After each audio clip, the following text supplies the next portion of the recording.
같이 인사합니다. 우리 교회는 좋은 교회입니다. 한 번 더 인사할지요. 당신을 보니 하나님을 본 것 같습니다. 1, 2, 3부 가운데 제일 3부가 인사의 호응이 큽니다.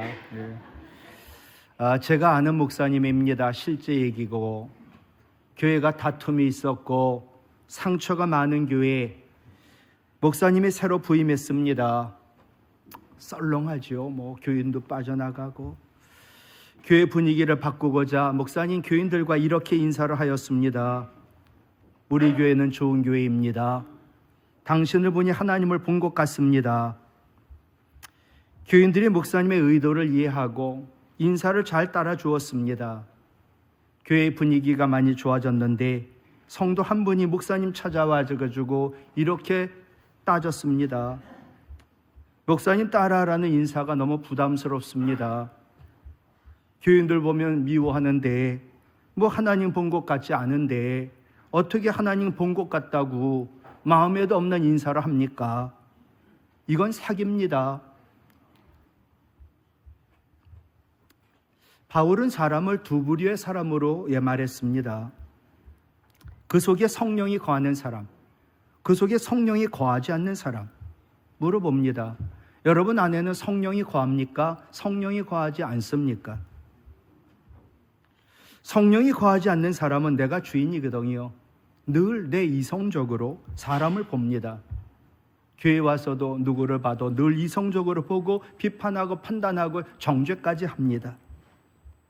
그러나 성령이 거하는 사람은 누구를 보든 성령이 내 안에 계시니까, 그분이 주인이니까 그분을 봐도 하나님의 뜻을 구하며 그에게 말을 합니다. 당신도 나도 하나님 같지 않지만 성령의 도우심으로 너도 나도 서로가 성숙하게 변화되기를 기도하며 기대하며 말을 하는 겁니다. 오늘은 대림절 첫 번째 주일이지요. 교회력으로 새해입니다. 같이 인사하지요. 새해 복 많이 받으세요. 여러분은 대림절에 무엇을 기대하십니까? 저의 자그마한 기대. 코로나 때문에 다니던 그 병원을 못 가고 늘 전화로 고혈압약, 당뇨, 고지혈증 해가지고 하루에 약을 제가 오늘도 아침에 8개 먹고 나왔거든요. 친구한테 하면 3개월, 4개월치 그 처방전을 보내주면 됐는데 코로나 끝났다고 이제 와야 된답니다. 그래서 10월 달에 안산에 있는 우리 백설경 집사님 오빠 되는 저한테는 선배며 친구인 백 원장님께 갔죠. 그랬더니 그 간호사분이 3년 만에 만났는데 목사님 그대로시네요 그런 거예요. 아니요, 머리 다 빠지고 늙어 빠졌다고. 목사님 부작용으로 머리가 나는 약이 있어요. 그 간호사분이 얘기해 주는 거예요. 그래서 원장님께 얘기했죠. 그 전에 전립선 약이 부작용이 있어서 머리가 난다는 거예요. 근데 그 약은 안 먹었어요. 제가 남을 줬더니 우리 집사람이 당신 의사냐고, 남을 주냐고. 그분도 머리가 빠졌었거든요. 근데 이분이 고혈압 약을 줬어요. 고혈압 약의 부작용이 머리가 난다는 거예요. 여러분 모르시죠? 머리숱 많은 사람, 저같이 머리 빠지는 사람은요, 머리 한 가닥 빠지는 게 얼마나 마음 아픈 줄 아세요? 근데 제가 한 40일 복용했어요. 머리가 나는 거예요. 작은 기대를 하고 있습니다. 근데 목사가 그런 기대하면 되겠어요? 아니, 그게 내 기대라면 목사겠어요? 저는요, 고린도전서 16장 22절 우리 주여 오시옵소서 제 기대입니다. 진짜로. 요한계시록 22장 20절 같이 읽어요. 아멘. 주 예수요 오시옵소서. 이것이 저의 기대입니다. 주님 좀 빨리 오세요.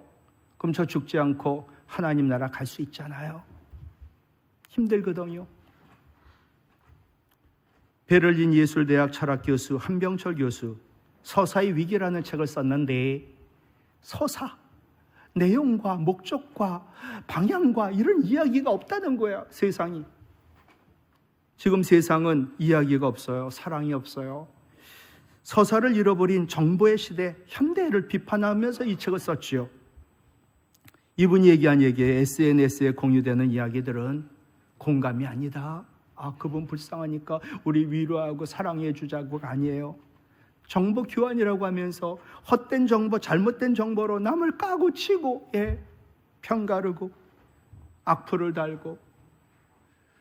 최근에 들은 얘기인데 목사도 자살을 한대요. 그것은 공동체가 아니다. 이분이 얘기하는 거예요. 여러분, 성경에는요, 거대한 하나님 나라의 서사가 흐르고 있어요. 하나님의 사랑이 있고, 구원의 목적이 있고, 영원한 하나님 나라가 있고, 목적과 방향과 뜻이 있는 이야기.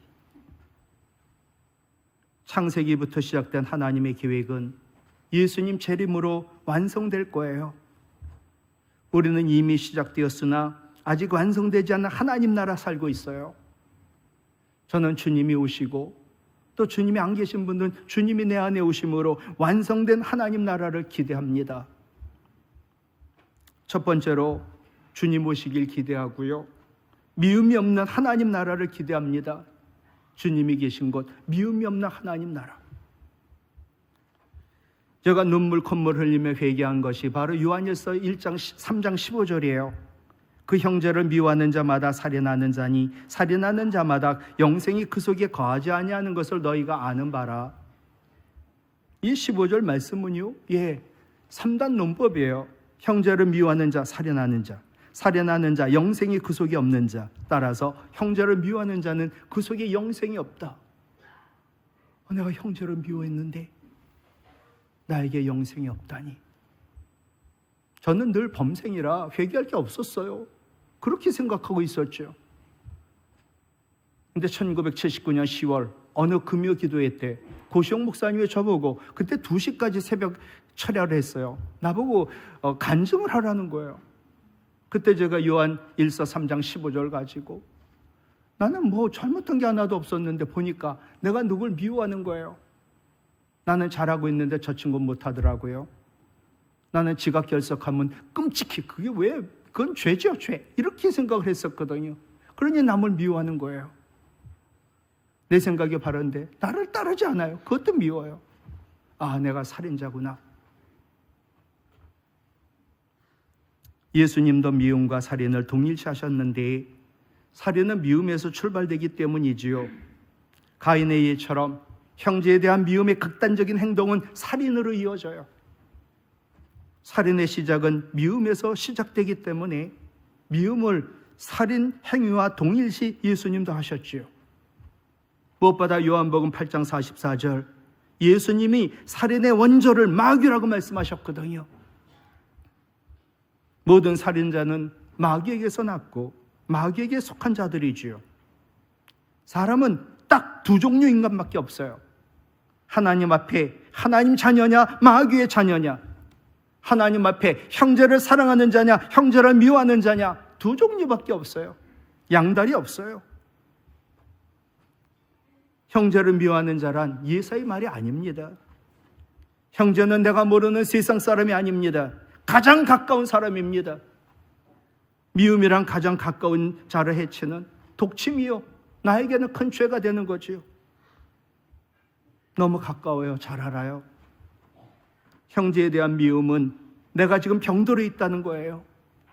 그러니 지금 치료받지 않으면 위험하다는 사인이지요. 미움은 가장 가까운 사람에게 가장 사랑해야 될 상대를 어떤 이유로 마음이 상했어요. 그래서 빈번히 발작을 일으키는 나쁜 감정이 미움이지요. 미움의 감정은 덕과 같아 언제든 나도 너도 넘어뜨리지요. 우리가 험악하고 악한 세상을 한평생 살아가면서 미워하자면 끝이 없고 이를 갈며 증오하자면 한이 없지요. 어느 권사님 간증이에요. 남편도 믿고 자식놈도 말 안 듣고 시부모도 믿고 교인들도 별로 마음에 안 들고 늘 마음에 미움이 많아가지고 억제할 수가 없어요. 괴로운 무릎 꿇고 하나님 앞에 간절히 기도했습니다. 하나님, 미워하고 싶지 않은데 자꾸 미워져요. 어떻게 해요? 기도 중에 깨달은 것, 네가 성령이 거하는 성전 거룩한 그릇 아니냐? 그런데 어찌 미움이란 마귀가 주는 더러운 것을 담아둘 수 있니? 이것은 사랑이신 너를 구원하신 하나님 앞에 너무나 죄송스럽고 너무나 죄된 일이지 깨닫게 되었어요. 그러자 형제를 미워한 것, 그게 살인죄라는 걸 깨닫고 눈물을 흘리며 진정 회개를 하게 되었고, 그 후에는 성령 도움받아 미움으로 인해 고통당하지 않았다라고 권사님 간증합니다. 미움을 진정 회개하고 예수님처럼 사랑하기를 소원하며 간절히 기도하면 하나님 성령을 주시고, 성령으로 말미암아 하나님 사랑을 우리의 마음에 부어주심으로 연약한 우리가 미워하지 않고 사랑할 수 있도록 도와주신다고. 우리는 하나님 사랑으로 구원받은 그리스도인이 아니냐고. 만일 우리가 미워하면 그리스도인이 아닌 것이지요. 서로 사랑해야만 그리스도인이지요. 권사님 그러시는 거예요. 여러분, 그리스도인은요, 다시 오실 예수님을 기다리는 사람들이지요.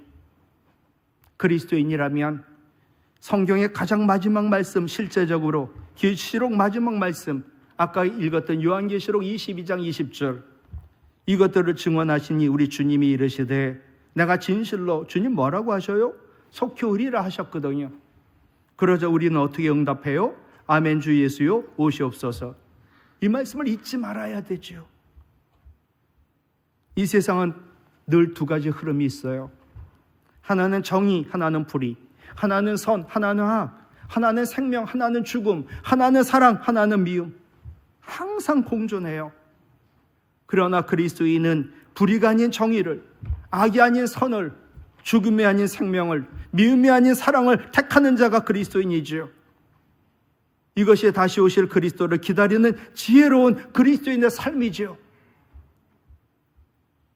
형제를 미워하는 사람, 다시 오실 그리스도를 기다리지 않는, 어리석게 준비하지 않는 미련한 다섯 처녀와 같아요.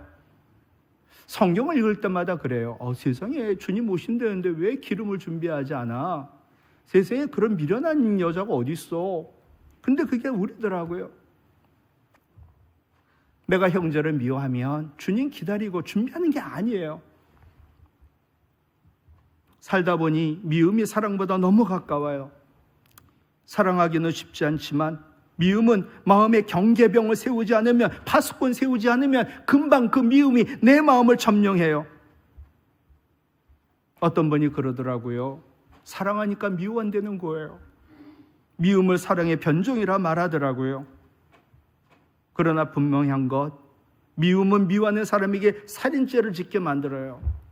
또 미움은 미움받은 사람에게는 큰 상처를 줘요. 우리는 신앙적으로 많이 아는 걸 대단하다고 여깁니다. 그러나 신앙의 진정한 실력은 뭘까요? 많이 아는 게 아니라 아는 것을 실천하는 게 더 많은 것이 진짜 신앙이지요. 우리의 삶이 삶이 되고 우리의 믿음이 행함이 되는 게 진짜 신앙이지요. 미움은 마음의 독사를 키우는 것과 같다라고 말합니다. 그 형제가 미워요. 사라졌으면 좋겠어요. 죽었으면 좋겠어요. 우리 위해서 없어졌으면 좋겠어요. 그런데 그렇게 되지 않아요. 결국 죽는 거는 나예요. 오늘 내 안에 미움의 독사를 죽여야 합니다. 예수님 오신 걸 기뻐하는 이유는 예수님은 미움을 사랑으로 바꾸신 분이기 때문이지요. 미워하는 우리 마음이 사랑의 주님 오셔야지만 돼요. 그래야 미움의 독사를 죽이고 사랑의 꽃을 피울 수 있고 사랑의 풍성한 열매를 맺을 수가 있지요. 성 어거스틴은 말했습니다. 미워했던 과거는 주님의 자비에 맡기고 현재는 주님의 사랑에 맡기고 미래는 주님 섭리를 맡기며 용서하고 사랑하라고. 요셉처럼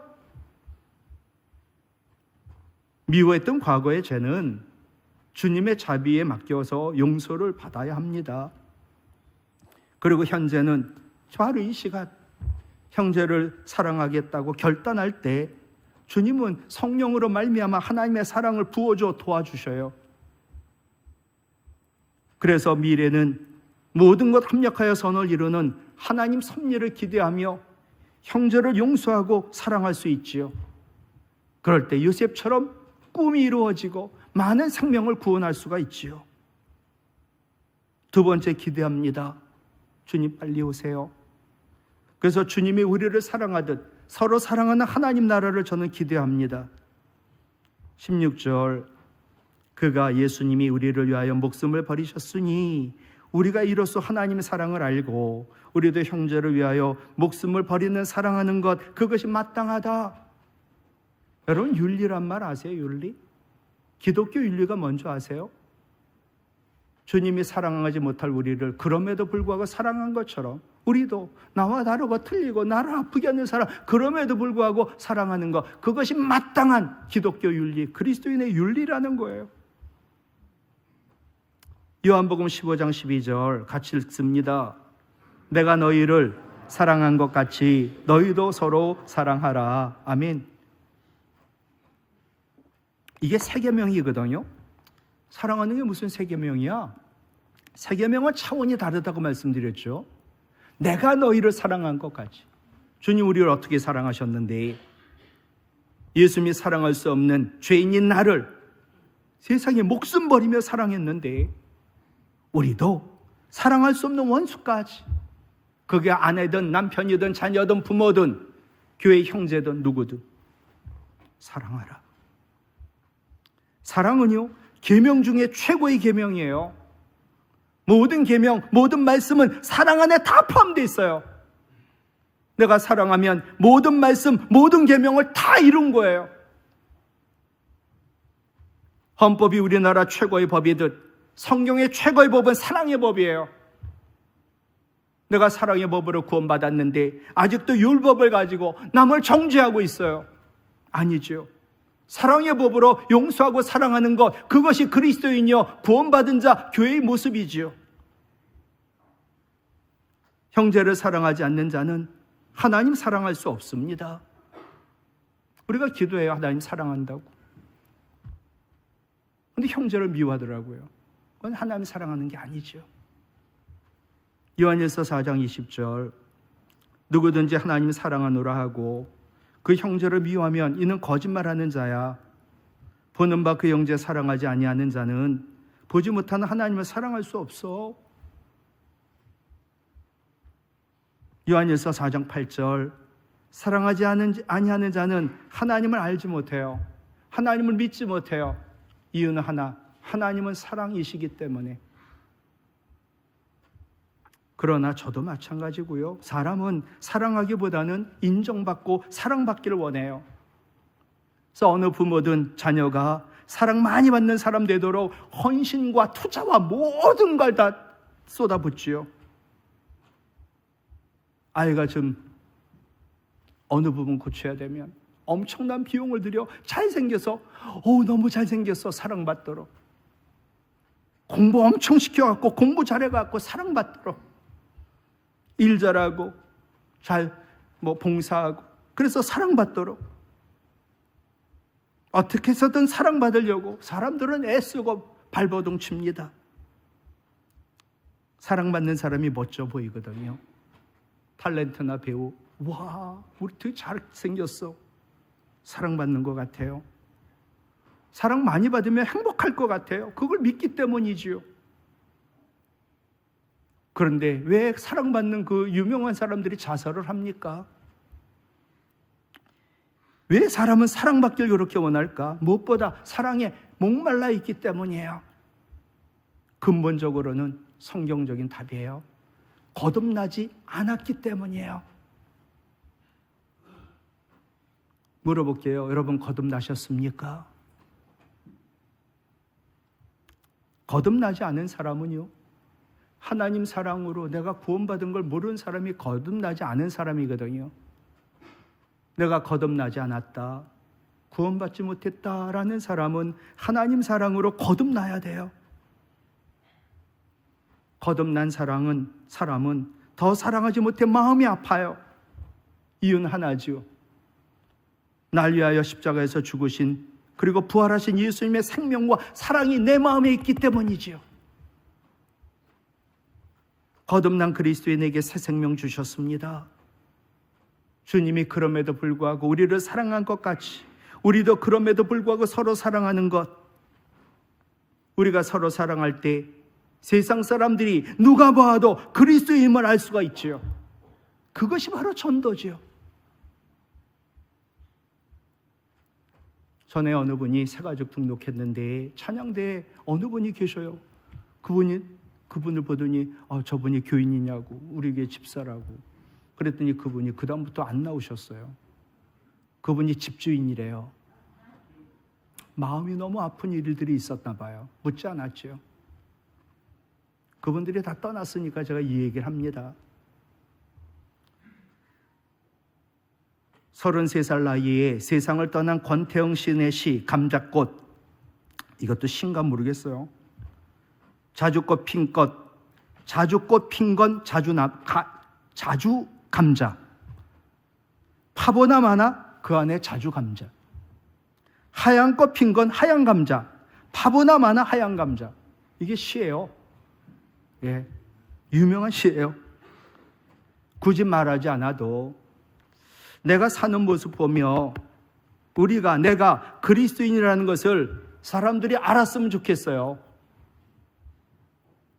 당신 교회 다니냐고, 예수 믿냐고, 당신 목사냐고 장로냐고 권사냐고 묻지 않아도, 우리의 삶을 파보지 않아도 파보나 마나 우리가 그리스도인임을 알기를 저는 기대합니다. 여러분, 하루밖에 살 수 없다면 여러분은 무엇을 하며 사시겠습니까? 이런 시가 있어요. 너무나 공감이 돼요. 하루는 생애의 축소판이다. 진짜 맞는 것 같아요. 하루는 내 생애의 축소판이다. 아침에 눈을 뜨는 것이 생의 시작이 되는 것이고, 낮에 열심히 일하는 게 우리의 삶의 중요한 부분이고, 이제 저녁이 돼야 피로한 몸을 두어 잠자리 들면 생이 마감이 되는 거다. 단 하루밖에 살 수 없다고 가정할 때, 눈을 뜰 때 태어나 잠들면 죽는다면 나는 여보 당신에게, 우리 아이들과 우리 성도들에게 투정 부리지 않을 거다. 하루밖에 살 수 없다면 당신에게, 아이들에게, 우리 교인들에게 좀 더 부드럽게 대할 것이다. 아무리 힘들고 어려운 일이 있어도 불명 원망하지 않을 거다. 그리고 너무 짧은 시간, 사랑해도 부족한 시간, 더 열심히 당신을 사랑할 거고 아무도 미워하지 않을 거다. 모두 열심히 사랑하기만 하겠다. 울리 샤퍼의 하루밖에 살 수 없다면이라는 시지요. 여러분은 단 하루밖에 살 수 없다면 무엇을 하시겠습니까? 미움과 원망으로 상대를 대하는 사람은 아마 없을 겁니다.